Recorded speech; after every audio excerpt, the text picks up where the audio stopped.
little late again.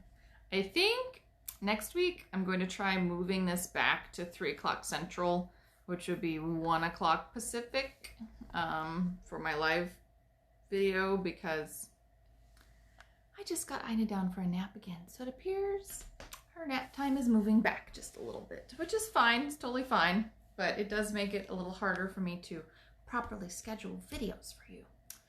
So today I did manage to find the Victor mitts, and they were actually in this room, which is kind of sad because I could have sworn I moved them downstairs. But I did find them. I did not, however, find my little block, and I didn't find my felting needle, so I can't exactly show you what I wanted to show you today. But look, I found the Victor mitts. So that's a happy thing, right? Let's see. Do I have them on matching? Nope, I gotta turn that upside down. That is one thing, is because they don't have the thumb gusset, it's a little harder for me to tell the top from the bottom. So there, little Victor mitts. There they are. Don't they look nice? Yeah. Anyway, but I do want to take a close-up look at these a little bit later on and show you the steek and where they've been felted down and talk about that a little bit. But before I get into all of that, let's see, I just want to remind everybody that, hey, I've got the buy one, get one sale on patterns on Black Sheep Fiber Emporium going. You need the code BIRTHDAY in order to get buy one, get one patterns. It applies to both PDF and print copies. I put a few more patterns up on Black Sheep Fiber Emporium. And then I double checked all my patterns on Ravelry there. If you prefer Ravelry, I did do them buy one, get one free on Ravelry. No code needed at Kelly Slack Designs. I have like 140 patterns now. I haven't been nearly as prolific since Ina was born. Just, the creative brain, it comes and goes, and I don't have as much time to create as I would like. But hey, pattern sale's still ongoing. So code BIRTHDAY for buy one, get one patterns at blacksheepfiberemporium.com, or no code needed if you decide to go to Ravelry and search Kelly Slack Designs. So that's happening. Tina has been dyeing fleece and yarn, I believe, both. And I'm hoping she'll share some of that with you on Friday, which would be really awesome. She's also still working on her t-shirt. So hopefully she'll share more of her t-shirt journey there as well. I don't think I showed everybody on Monday, but here's the yarn that I spun from one of Kathy's dyed rovings. We still have some in store. And then Tina is going to be taking over dyeing, and she's dyeing some as well. But I thought this one was really cool. It was avocado to honey mustard, I think, was what she called it on the Polworth, and I thought it turned out really nice. Still have to wash it. I washed and whacked all of my spun skeins, and it's interesting how just doing that makes them a little loftier and fluffier. This guy was not nearly so fluffy before a wash and a thwack. So I'll be really curious to see what this one looks like once I'm done washing it. And it's funny how the camera doesn't pick up quite as much of the like the blue greens that are in there. There, it's picking it up a little bit more. But I thought it turned out really cool. I think I have somewhere around 650 yards, 2-ply, somewhere like heavy lace, light fingering. I have no idea what I'm doing with this. I'm toying with the idea of starting to put some of my hand spun up for sale on Black Sheep, or like throw photos up on Facebook, see if anybody's interested. Would anybody want hand spun? Do people buy hand spun? I don't know. I'm tempted because I like spinning, but I don't know that I'm ever gonna get through this stash of hand spun I have now, because this is a lot of yarn for me at the moment. I don't even really get a lot of time to knit because Ina, so she takes like all my time, right? And I love her, don't get me wrong, but I do miss my crafty time. Sorry, I'm like waving yarn at you. Okay, put that back. I did get a little bit of time in the last couple of days. I whacked out like a couple hours one day and a couple hours the next day. And I put more repeats on this. I swear it is the never-ending Elroy shawl. I still have this much yarn left. I still have this much yarn left. Like, it is amazing how much lace weight you get in a ball of this gorgeous, this is the 100% silk, I think. No, this is the 70% silk, 30% sea cell from Handmaiden. I mean, it is 850 yards, 848 yards, whatever. This is a lot of yarn. People don't really understand that when they're talking about lace weight. And it does take me a little more, it's like an hour and a half to do a repeat. But here's my, look at this. That's 17 repeats. That's the back side. It's not even the really pretty side here. That's 17 repeats right now. It's like my wingspan. I haven't even blocked this yet. Of my Elroy shawl. One ball still. Same. It's the same ball of yarn of this sea cell. But I mean, it's really pretty. 17 repeats. So I'm getting close. I have to at least do 18 repeats, but I have so much yarn left. Like, I hate to, you know, just stop. And it's such pretty yarn. It feels so nice because it's that silk and sea cell. It's like, I mean, this is soft stuff. Ina keeps trying to steal it too, so I can't knit around her because she tries to take off with either the ball of yarn, or she's like, ooh, purple, and she tries to take my needles out, or she's like, soft. She can't say soft though, it comes out hoft. And she's like, ooh, hoft. And I'm like, yeah, it is hoft. And she says, Ina? No, mommies. Ina? No, mommies. Yeah, she tries to run off with my knitting.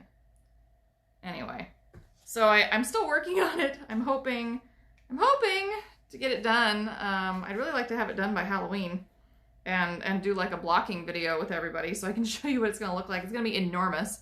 And I think I'm going to have to block this on the bed downstairs because I don't think I have enough blocking mats. I'm sure I don't have enough blocking mats. So they either have to be on the floor or the bed downstairs because it's huge. Like, this is a huge shawl. But it's still so lightweight, of course, because, I mean, I only have 3.5 ounces of yarn and I'm still knitting on it. I don't think it would fit through, my wedding ring, though. You know, they always say that's the hallmark of a really fine lace shawl.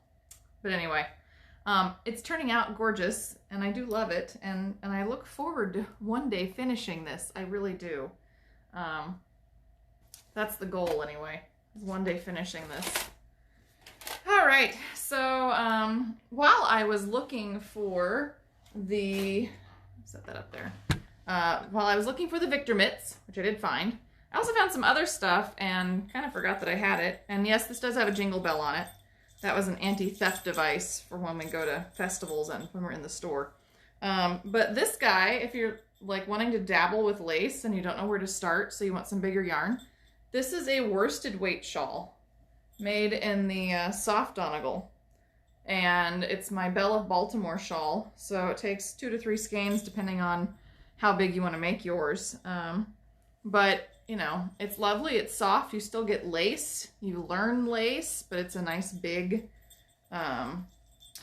yarn to start with. And then, and then I found this one. This is my Finders Keepers, made in the darny. This is 1 skein of darny, and it's knit side to side. And we all know that I love the darny because I've been talking about it, but you know, the darny, right? Made out of the darny, that lovely fingering tweed. I don't even know, can you see? Not really, it reads almost one color. There's some like beautiful little tweedy flecks in this. It doesn't really pick it up. These little tiny tweedy green pieces in here that are super nice. So it gives, I mean, your shawl has dimension just from the patterning, but then it also has this dimension from the color that it's, you know, my poor light is not picking up. So yeah, I found that and was like, oh yay, that's fun. Maybe I'll wear it around the house a little bit. And then, and then I found this guy. There we go. Since it's getting cold out. This is my lodgepole with the pom-pom. I handmade these pom-poms. Thought they were fun. Lodgepole pine tree hat. Also done in soft donegal, but Then I used some Aran as well so that I had the full effect of both of those yarns. So I used the Aran for the trees and the top, and then I used the soft. I also used the Aran for the trunk. And then I put all the colors in the pom-pom. So that was a fun thing. This is a fun one to make. We have kits of this. I can do kits for any of this too. Would you guys like a kit day where I like go through and I'll show you different samples and I'll make kits and put them together? Would that be interesting at all? I don't know.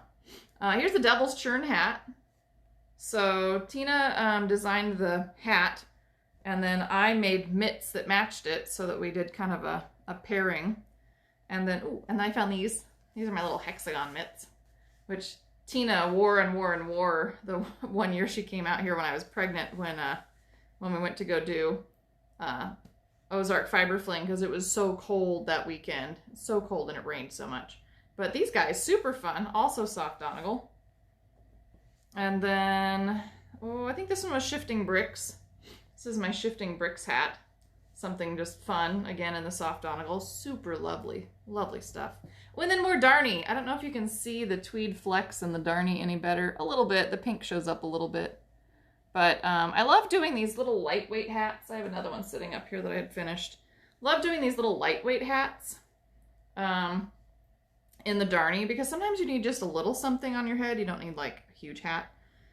And I've been tempted to make something else with the Darnie in Colorwork. So I don't know. I'm kind of thinking maybe sweater or sort of a poncho capelet thing. And I love doing those big like infinity cowl type things, but I don't do the infinity part. I just do like big circular cowls that you can, you know, wear more up or loop them twice. I don't know. What do you guys think? Would you rather see a sweater or a capelet, or would you rather have some kind of a great big circular scarf? I don't know. I'm playing with the idea, and I kind of want to do it. And Black Sheep is joining the Slow Yarn Crawl again next year, because we've invented a new bonus region. Now you'll know that it's coming. I haven't even posted about this yet. But we have a bonus region that we're going to have next year that will be shops that no longer have a regular brick and mortar space. That's what I want. A regular brick and mortar space. It'll be kind of for online shops. Maybe for like farms that want to join us, that would like to try to, you know, show you some of their fantastic fleece and roving and yarn. So, you know, I'm still looking for shops to sign up, and if they're interested, you can have them email slowyarncrawl@gmail.com, and I can send them all the info. But we're going to do a special bonus region, which will be a whole prize separate on its own, not related to the rest of the crawl. I mean, interconnected, but not required for finishing the crawl, because, you know, the bonus one will be all online. And we're going to keep the online option next year for Slow Crawl, so you can either visit in person if it's safe to do so, or you can make your purchases online, or you can even do curbside pickup. So long as you make a purchase within the time frame of the crawl, you're good to go. So already planning that. I already have several shops that have rejoined, and I'm looking forward to them being a part of it. I'm hoping that we get some new shops too, because I always love meeting the new people. Okay, where am I? We were talking Colorwork. So I did look up the pricing on these guys. $30 for the kit, and it includes the little foam block and the needle for needle felting, so that it's all in there together. If you don't need that, if you email me or Tina and tell us that you just want the kit but you don't need the needle felting stuff, because some people have it, then we can put together kits that are a little less pricey, because we don't have to put the extra stuff in there. Let's see. And I'm going to go ahead, since we're talking about those Victor mitts, and just flip my camera down, and I'm going to show you the inside of one of these Victor mitts that I have cut apart. So this is like the really cool part. I have one I haven't cut apart yet. So this is the mitt as it's knit. And just go around like this. Here's the little area where we have an inbuilt area to steek. And this was like my first prototype, so the steek is way too long on this one. So I didn't end up using this one or cutting it apart yet. And depending on if you want the longer cuff at the top or the bottom, it's kind of choose your own adventure. You can do what you want. So this is the area that you cut, this row of colored stitches right here. This is what you cut in order to steek these little mitts open. And when you do that, then you get a hole, right, in your work. And once you have that hole in your work, you can flip it over. Aha! I love that I have 3 of these. And put the needle felting block in the middle of your mitt. And then you can take your needle felting needle and you can just needle felt right along that edge and tack all those little ends down. You can't even see my ends. There's a little bit of an end there. But just needle felt it down so that they don't come loose. And that way you have finished the edges of your steek and they aren't going to come apart. So that is the idea behind this, is you start with the steek, which is right here, that you're going to cut. This is the steeking area. And I build in a couple extra stitches on each side. You can see it grows from just the color here to add a couple of the navy and then a third stitch here in the middle. This is the stitch that you cut, and then when you cut it, those stitches roll back, and then that allows you to needle felt here along the side. But then when you're all done, your color comes back together, and it doesn't even look like you had that steek area in there because now it's just open for your thumb. So then you can just, I like the longer side down. You can just stick your thumb in, just like that, and it looks good. Doesn't look bad at all along that edge. And it's not going to come apart because it's been needle felted together. Remember, we can only felt 100% wool. And it works better with some wools than others. The finer the wool, the better it tends to work because the pieces want to grab onto each other. If it's a really hairy or a long wool type sheep wool, then it isn't going to felt as well. But this darnie felts beautifully because it's lamb's wool. It's beautiful lamb's wool. So anyway, and that's that little, the Victor Mitts kit. So I've put them together so that you have the main ball and the 3 contrast colors and the little pattern. And then if you buy the kit from us, you also get a block of foam and a little needle felting needle to put it all together. But yeah, just cute little mitts. It's a great way to, try steeking, but not be so scared about it. So anyway, that was my idea. And then that's not straight at all. I was hoping that maybe we could do something with socks next week, because I do love socks. I do love socks a lot. And I know I just did like a 15 video series on socks, so I probably don't have a whole lot left to talk about in particular with socks. But Monday, I'm going to try for 3, because again, Ina's been sleeping later. So I'm going to try for 3 o'clock my time central, so that would be 1 o'clock Pacific or 4 o'clock Eastern. I'm going to open the bag of socks and talk about some of the things that I learned when I was writing my first self-published book, which is this one, Hoppy Feet. Because I made it my mission to take all 12 months socks and try to teach you something new every month. So there's different toes and heels and cast-ons and cast-offs and different techniques, from lace to cables and color work and everything in between. So I tried to take this book as an inspiration to explore socks in all of their glory, and I learned so much. So I'd really like to talk about kind of the journey for the book and what I learned when I was making it.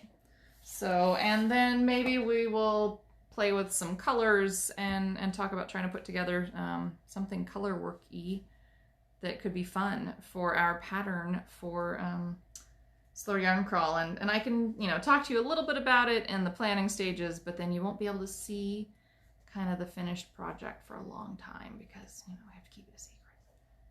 Yeah. But it's always fun to talk about the planning, right? The planning and the ideas, I think, are Tina's favorite thing.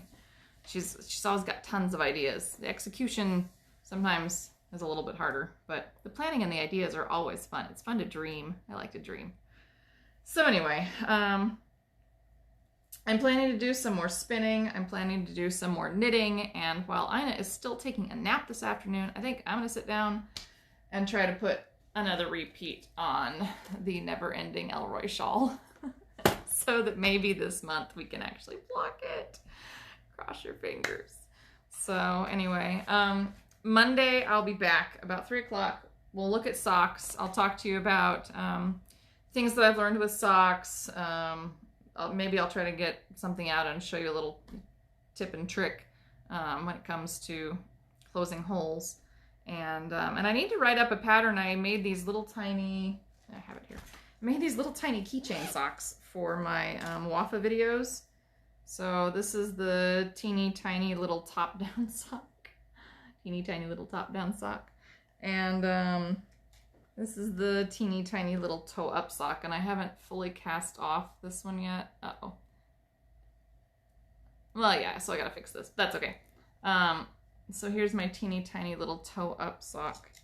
So I should probably finish this. That way I can put it away, but I should write the tiny little patterns up so that you guys could make your teeny tiny little top down and teeny tiny little toe up socks and practice if you wanted to do that. I think it'd be super fun.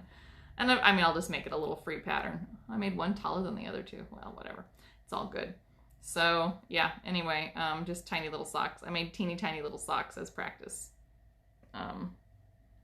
Because it's much easier to knit small socks. In fact, I even still have like tiny little socks for Ina in here. These are her like toddler 8, I think, sized socks. They're just a little bit bigger than her toddler 7s. And they're so fun to make, tiny socks. Like, I think I need to make her some more socks because they're so fun to make. So, see, I have a sock complex. I'm like all about the socks. Anyway, I will see you guys again Monday. We'll talk about socks, and we'll talk about maybe putting some colors together, looking at Colorwork ideas, and we'll talk again. So think about and like drop me a comment if you think I should do a sweater or a capelet or a scarf, or like a circular scarf, maybe a wide circular scarf. We could either do it double knitting, or I could do Colorwork in the rounds. There's all kinds of fun stuff you could do. Anyway, I will see you on Monday. And until then, make sure you tune in Friday to see Tina. And stay happy, stay healthy, take care of yourself. You know, as I say most of the time when I sign off, mentally, physically, emotionally, take care of yourself. Wear your masks. Wash your hands. You know, physically distance yourself when possible, because yeah, we're still in the pandemic. We just are. We still are in a pandemic. And oh, and don't forget to vote. Please vote. And your local elections are just as important as our national one. Your local and state elections are just as important. So please vote. And anyway, that's all I'm going to say on that. But I will, I'll see you guys on Monday.